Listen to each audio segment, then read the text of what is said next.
बेटा? बेटा कल हमने डिस्कवरी ऑफ इलेक्ट्रॉन और प्रोटॉन के बारे में पढ़ा था ना। Electron was discovered by J Thomson and proton was discovered bye E Goldstein. फिर हमने चार्ज मास और चार्ज बाय मास रेशियो पढ़ा था इलेक्ट्रॉन और प्रोटॉन का। ठीक है, आज हम पढ़ेंगे मॉडल ऑफ एटम के बारे में। मॉडल ऑफ एटम के बारे में तो बेटा इलेक्ट्रॉन प्रोटॉन की डिस्कवरी हो चुकी थी, ठीक है, लेकिन न्यूट्रॉन डिस्कवर इस टाइम नहीं हुए थे। तो क्या after the discovery of electron and proton, after the discovery of electron and proton, तो इलेक्ट्रॉन और प्रोटॉन की डिस्कवरी हो चुकी थी। तो उसके बाद ये आया कि जो ये चार्ज पार्टिकल्स है, how these charged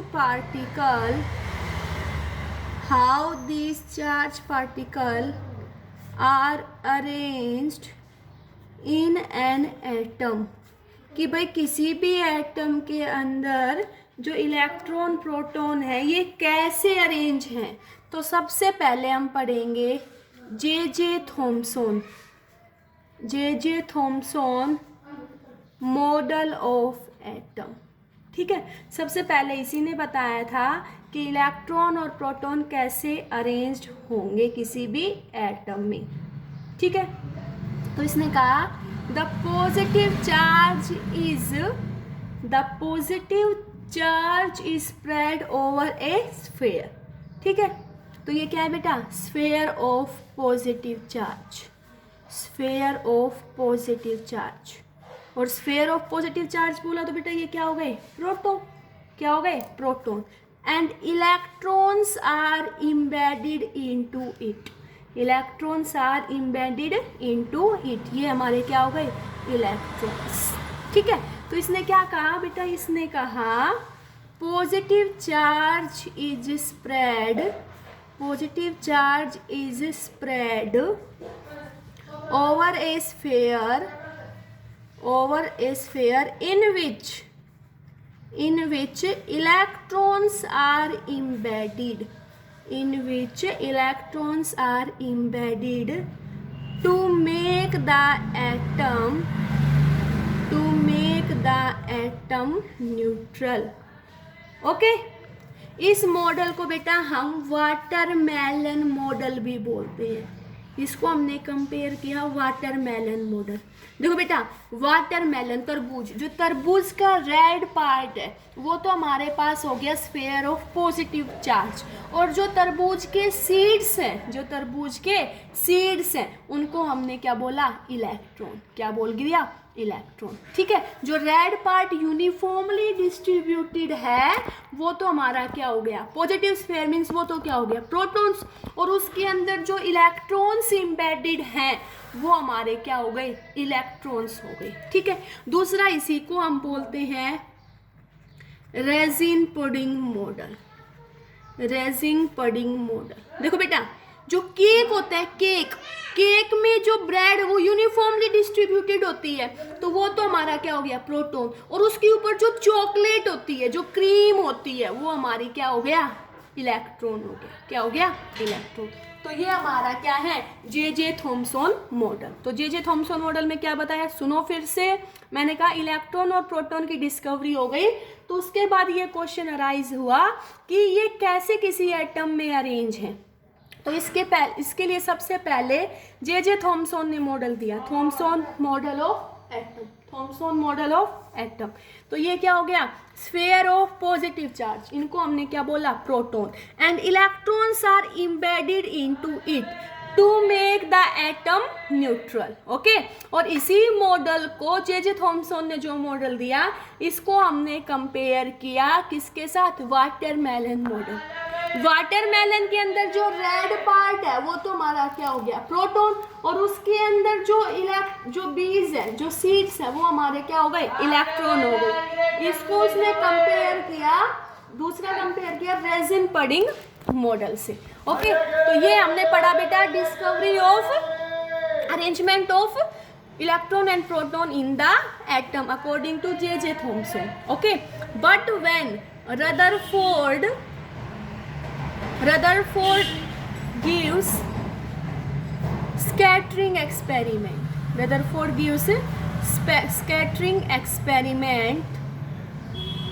then this model was discarded. बेटा जैसे ही रदरफोर्ड ने स्कैटरिंग एक्सपेरिमेंट किया तो हमारा Thompson model of atom reject हो गया, क्योंकि ये स्कैटरिंग के रिजल्ट को नहीं बता पाया. ओके, तो उसने क्या किया, देखो उसने बेटा अल्फा पार्टिकल लिया. क्या लिया? Alpha particle. रदरफोर्ड ने क्या किया? He will take alpha particle. Alpha particle का कंस्टिट्यूएंट क्या होता है बेटा? हीलियम न्यूक्लियस, जिसका एटॉमिक नंबर तो कितना होगा, जिसके ऊपर चार्ज कितना होगा? +2. मास कितना होगा? 4. हीलियम न्यूक्लियस लिया उसने. इस हीलियम न्यूक्लियस की बम्बार्डमेंट करवाई गोल्ड फॉइल लिए. गोल्ड फॉइल को हम ऐसे भी ले सकते हैं बेटा. तो उसने क्या देखा? उसने कहा अल्फा पार्टिकल यहाँ से पास हुए. अल्फा पार्टिकल का सोर्स लिया था ना, तो यहाँ से क्या निकले बेटा? Alpha particle. जैसे उसने यहाँ पे रेडियो एक्टिव सब्सटेंस ले लिया. क्या? Radio active substance. जैसे उसने लिया ये पोलोनियम. क्या? पोलोनियम. ठीक है, तो यहाँ से अल्फा पार्टिकल जाके गोल्ड फॉइल से टकराएंगे. तो उसने देखा जो most of the alpha particle passes through gold foil undeflected. बेटा ज़्यादातर अल्फा पार्टिकल गोल्ड फॉइल से अनडिफ्लेक्टेड पास हो गए. ठीक है, तो यहाँ से हमें पता चला, एक बार समझा देती हूँ फिर लिखवाऊंगी. तो यहाँ से हमें पता चला जो मोस्ट ऑफ द स्पेस है एटम का वो एम्प्टी है. ओके, उसने कहा few particle are reflected by small angle. कुछ पार्टिकल स्मॉल एंगल से डिफ्लेक्ट हो गए. Means some space is occupied.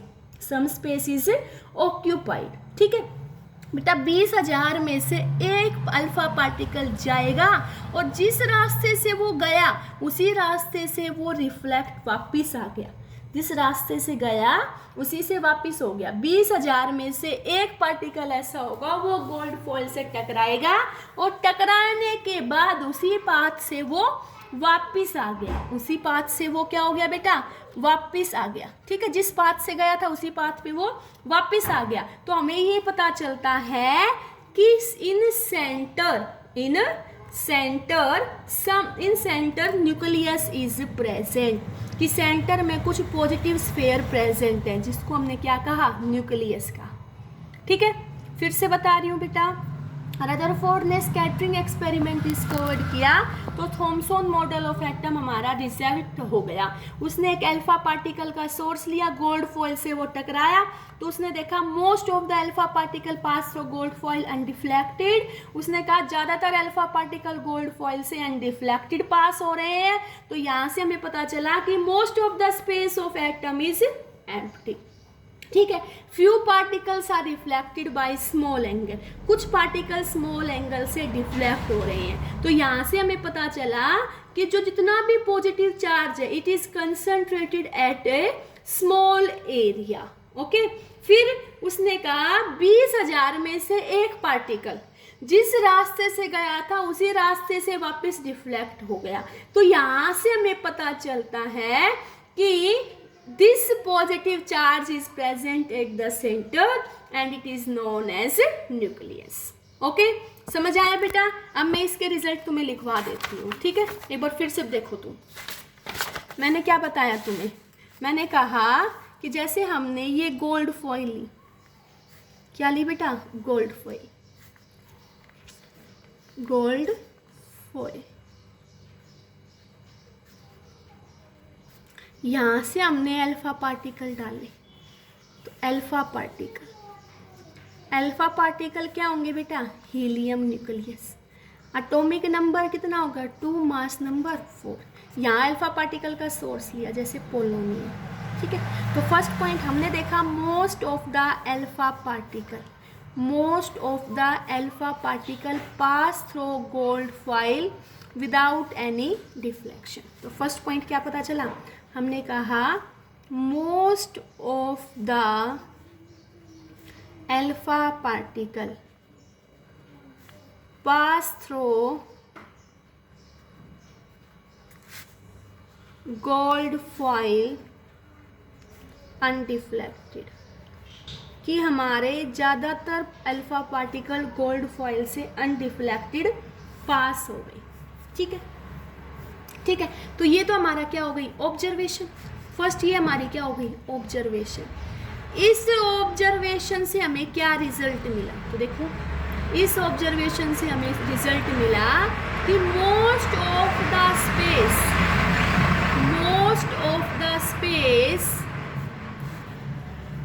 present in an atom is empty. Most of the space present in an atom is empty. Okay? दूसरा observation देखो, दूसरी observation उसने क्या कहा, few particles are deflected by small angle. Few particles are deflected by small angle when they pass through gold foil. क्या कहा, few particle are deflected by small angle when they pass through gold foil. उसने कहा कि कुछ particles जो थे वो small angle से डिफ्लेक्शन हुई, तब उनको हमने गोल्ड फॉइल से पास किया. तो यहाँ से हमें क्या रिजल्ट मिला, देखो बेटा इस ऑब्जर्वेशन से हमें क्या रिजल्ट मिला, हमें मिला that wall of the positive charge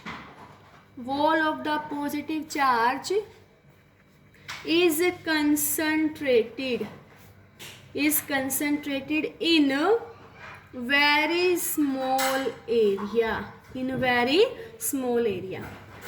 ठीक है, तो क्या हुआ बेटा, when alpha particle come close to this point, they suffer repulsion, as a result of which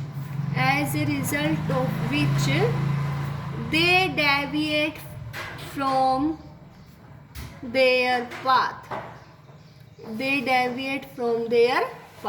ठीक है बेटा, 20,000 में से एक अल्फा पार्टिकल जाएगा उसी रास्ते से वापस आ जाएगा. ठीक है, तो क्या ऑब्जर्वेशन, थर्ड ऑब्जर्वेशन देखो, only one out of 20,000 did not suffer deviation and comes back. तो वापस आ गया. यहाँ से हमें क्या पता चला बेटा, यहाँ से पता चला रिजल्ट क्या पता चला यहाँ से, कि in center nucleus is present. Okay, तो यहाँ से देखो बेटा रदरफोर्ड एक्सपेरिमेंट से 3 ऑब्जर्वेशन पता चली. फर्स्ट क्या पता चला कि most of the alpha particle pass through gold foil undeflected. ठीक है, अनडिफ्लेक्टेड पास हो गए, तो यहाँ से हमने कहा कि most of the space of atom is empty. Few particle are deflected by small angle, तो यहाँ से हमें पता चला some space is occupied in the atom. बेटा 20,000 में से एक पार्टिकल जाकर टकराएगा और वापस उसी पाथ पे आ जाएगा, तो वहाँ से हमें पता चला कि in center nucleus is present. तो ये हमने किसके बारे में पढ़ा, ये हमने पढ़ा रदरफोर्ड मॉडल ऑफ एटम के बारे में. ठीक है, और इस स्कैटरिंग एक्सपेरिमेंट के रिजल्ट के बेसिस पे रदरफोर्ड ने दिया न्यूक्लियर मॉडल ऑफ एटम. क्या, according to scattering experiment Rutherford gave nuclear model of atom. Rutherford gave nuclear model of atom. तो न्यूक्लियर मॉडल ऑफ एटम में क्या कहा गया कि एटम के अंदर सेंटर में क्या होगा, न्यूक्लियस, वहां पे उसका पूरा मास कंसंट्रेटेड होगा. क्या कहा, an atom consist of nucleus. एक एटम में क्या होगा, न्यूक्लियस, वेयर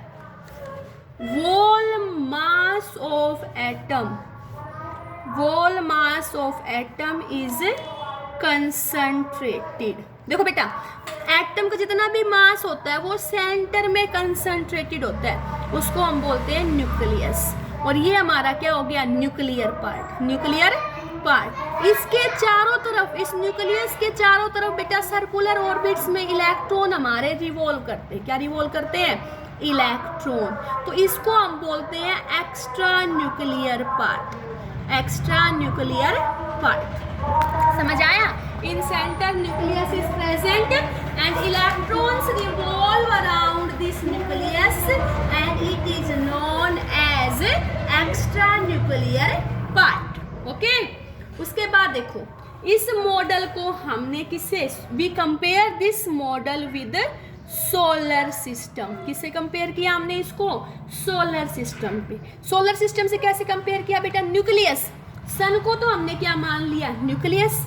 हाँ, और सन के चारों तरफ बेटा जो प्लैनेट्स रिवॉल्व करते रहते हैं उनको हमने क्या मान लिया, इलेक्ट्रॉन. क्या बोल लिया, इलेक्ट्रॉन. तो हम क्या कहेंगे, the nuclear model of atom was resembled to the solar system where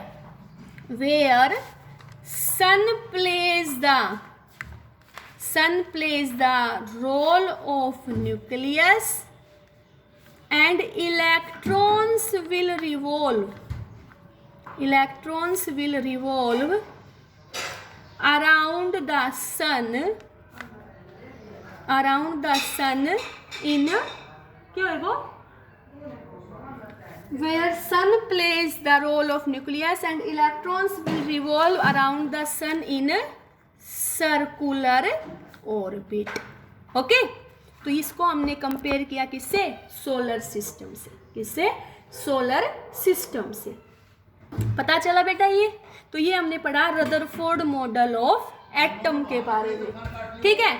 फिर से हम एक बार इसको मैं तुम्हें समझा रही हूँ बेटा, ध्यान से देखना. देखो, जैसे ही हमने इलेक्ट्रॉन प्रोटॉन की डिस्कवरी कर ली, electron was discovered by Crookes and Thomson, proton was discovered by, proton किसने डिस्कवर किए थे, ई गोल्डस्टीन. ठीक है. तो अब हमारे पास ये कंफ्यूजन आ गई कि ये इलेक्ट्रॉन और प्रोटॉन किसी एटम में कैसे अरेंज्ड होंगे. तो इससे पहले बेटा थॉमसन ने मॉडल दिया, थॉमसन मॉडल ऑफ एटम. उसने कहा positive charge is spread over a sphere. Positive charge sphere में क्या होगा, sphere, positive charge is spread over a sphere and electrons are embedded into it. He compare it with watermelon model. तो watermelon के अंदर जो red part होता है वो तो हमारा क्या हो गया, स्फीयर ऑफ पॉजिटिव चार्ज, और उसके जो सीड्स हैं, जो बीज हैं वाटरमेलन के, वो हमारे पास क्या हो गए, वो हमारे पास इलेक्ट्रॉन हो गए. ठीक है. लेकिन जैसे ही रदरफोर्ड ने स्कैटरिंग एक्सपेरिमेंट डिस्कवर्ड किया, दिस मॉडल वाज रिजेक्टेड, क्योंकि ये स्कैटरिंग एक्सपेरिमेंट के रिजल्ट को फॉलो नहीं कर पाया. तो स्कैटरिंग एक्सपेरिमेंट में क्या बताया गया, देखो. स्कैटरिंग एक्सपेरिमेंट में रदरफोर्ड ने बताया कि जो हम कोई भी अल्फा पार्टिकल का सोर्स लेंगे, when this alpha particle strikes the gold foil, most of the alpha particle passed without any deflection. तो वहां से हमें पता चला रिजल्ट कि most of the space of the atom is empty. दूसरा, few particles are deflected by small angle when they pass through gold foil. तो यहाँ से हमें पता चला बेटा कि जो positive charge is concentrated at a small area. बेटा, one particle out of 20,000 will bounce back into same path. तो वहां से हमें पता चला कि in center nucleus is present. On the basis of Rutherford model, Rutherford nuclear model is given. तो उसमें बताया गया कि atom consist of nucleus. Atom consist of nucleus. Nucleus कहाँ प्रेजेंट होगा, सेंटर में, और where whole mass of atom is concentrated, इस न्यूक्लियस के अंदर उस एटम का पूरा मास कंसंट्रेटेड होगा। तो इस न्यूक्लियस को तो हमने क्या बोल दिया, nuclear part. And electrons will revolve around the nucleus in circular path. He compare it with solar system where sun plays the role of nucleus and the planets will play the role of electron. ठीक है, अब बेटा देखो, जो हम कहेंगे जो radius होती है एटम की, रेडियस ऑफ एटम वो होती है बेटा 10 की पावर -10 मीटर, और radius of nucleus, radius of nucleus होती है हमारी 10 की पावर -15 मीटर। फिर हम यहाँ से कहेंगे रेडियस पता है तो वॉल्यूम निकाल लें, हम कहेंगे volume of nucleus is very small, volume is nucleus is very small as compared to volume of atom, volume of atom. देखो हमें रेडियस पता है बेटा, तो यहाँ से क्या निकाल लेंगे, वॉल्यूम। तो देखो volume of atom, volume of atom 4/3 pi r cube, इसका क्यूब करेंगे तो ये क्या आएगा 10 की power -30 upon volume of nucleus, तो ये क्या आएगा बेटा 10 की पावर -15 की पावर 3, तो ये कितना हो गया 10 की पावर -30, और ये कितना हो जाएगा बेटा 39 40 41 42 44 45 10 की पावर 45, तो कितना बचेगा 10 की पावर 15, 10 की पावर 15 मीटर। तो हमें यहाँ से पता चल गया कि जो वॉल्यूम है एटम का, volume of atom is equal to 10 की power 15 times volume of nucleus. तो यहाँ से पता चला कि जो वॉल्यूम ऑफ न्यूक्लियस होता है it is very small as compare to the volume of atom. Clear हुआ बेटा ये? Okay, thank you.